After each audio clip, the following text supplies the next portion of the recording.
Hi dears, എല്ലാവർക്കും പുതിയൊരു വീഡിയോയിലേക്ക് സ്വാഗതം. അപ്പോൾ ഇന്ന് നമ്മൾ പോകുന്നത് തിരുവനന്തപുരം ജില്ലയിലെ ശംഖുമുഖം ബീച്ചിലേക്കാണ്. അപ്പോൾ വളരെ ഫേമസ് ആയിട്ടുള്ളൊരു ബീച്ചാണ്. അപ്പോൾ രാവിലെ തന്നെയാണ് നമ്മൾ ഇങ്ങോട്ട് വന്നത്. ഏകദേശം 10 മണിയൊക്കെ ആയിട്ടുണ്ടായിരുന്നു നമ്മൾ ബീച്ചിലേക്ക് എത്തിയപ്പോൾ. അങ്ങനെ നമ്മൾ നേരെ വണ്ടിയൊക്കെ പാർക്ക് ചെയ്തതിന് ശേഷം നമ്മൾ നേരെ ബീച്ചിലേക്കാണ് പോകുന്നത്. അപ്പോൾ രാവിലെ ആയതുകൊണ്ട് തന്നെ വലിയ തിരക്കോ കാര്യങ്ങളൊന്നും ഇല്ലായിരുന്നു.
അപ്പോൾ നമ്മൾ രാവിലെ വന്നതുകൊണ്ട് തന്നെ കടകളൊന്നും ഓപ്പൺ ആയിരുന്നില്ല.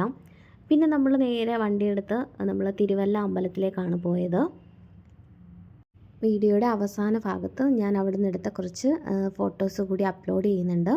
അപ്പോൾ പുതിയതായിട്ട് ഈ വീഡിയോസ് ആരെങ്കിലും കാണുന്നവരുണ്ടെങ്കിൽ ലൈക്ക് ചെയ്യുക, അതുപോലെ കമൻറ്റ് ചെയ്യുക, സബ്സ്ക്രൈബ് ചെയ്യുക. അപ്പോൾ thank you for watching. Next video ആയിട്ട് ഞാൻ വരുന്നതായിരിക്കും. Bye bye, take care.